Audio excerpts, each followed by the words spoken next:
Here today to talk about something that you may have heard of, and there's several different terms you may have heard related to it.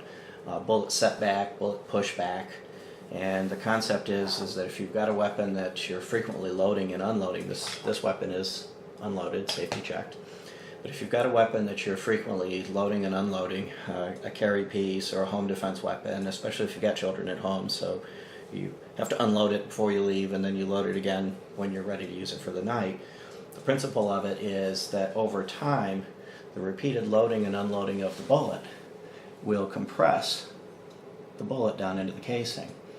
And there's some very exact specifications, for example, the total height of the casing, the distance down into the casing that the bullet sits, and most of these you can't measure externally, but these are important specifications that control how much pressure builds up as the bullet fires.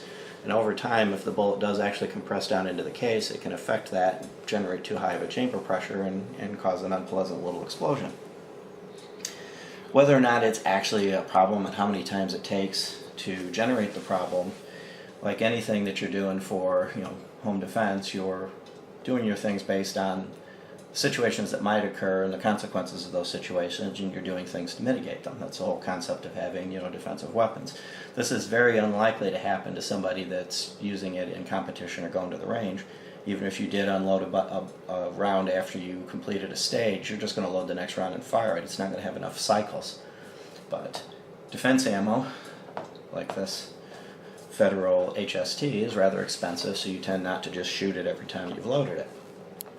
So there's a couple ways to work around that. First, I'll show you, one of the things that affects the likelihood of it occurring. And what you need to look at is when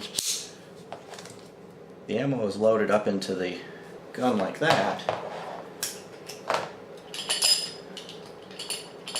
the barrel is sitting right here, and it's tilted a little bit, but you'll notice the bullet is pretty much pointed straight at the feed ramp.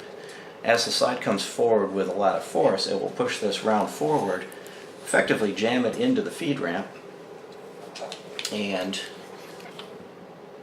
it'll effectively jam it into the feed ramp and try to push it up into the chamber.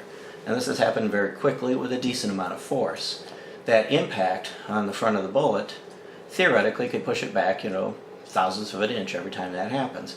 Well, the first couple times it's not going to matter at all, but over time, if you keep loading and unloading the same round, that could add up to trouble. A lot of people have a tendency to do is they'll unload their gun, they'll eject the round that's in the chamber, and they'll put that round back in the top of the magazine, or they'll put it in a Barney magazine and reload that same round. So you've got one round in the magazine that's being loaded and unloaded repeatedly. Well, there's a number of ways to solve that. Some people say, after you've loaded it 3 times, throw it in your range bag and shoot it at the range. Well, that can add up in a hurry if you're unloading your gun every single day. So there's another way to deal with it. So this round is the round that I unloaded from this weapon before bringing it into the video. So I'm going to put this round here at the back, right there. And then I'm going to unload my magazine one round at a time towards that round.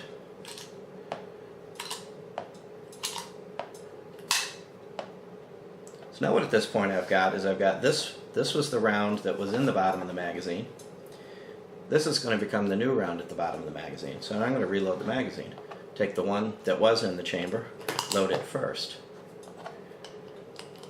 Then load each of the subsequent rounds.